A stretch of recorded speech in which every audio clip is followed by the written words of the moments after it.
Hi everyone, my name is Keith, a machine expert with USACLEAN for 12 years, and this is the Advance Aquaclean 18 FLX carpet extractor. In this video series, I'm going to show you some general maintenance that you can do yourself to help keep your machine running at peak performance, and it's going to help minimize the cost and need of sending a service tech. So we need to replace a worn out or broken brush roll. Super simple, this is how you do it.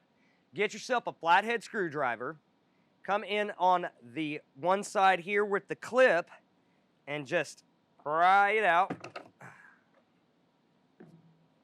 And now you can pull the brush roll out. Get your new brush roll, and it's got little notches on one side. Line those notches up, push it in. Line up on the clip and just push and make sure it snaps into place.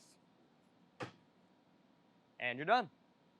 Once again, my name is Keith. For all the parts listed in today's video, plus thousands of diagrams and how-to repair guides, be sure to click the link in the description below or visit us on the web at USACLEAN.com. Now, if you liked what you watched, go ahead and hit that like button and subscribe for future videos. Stay safe and thanks for watching.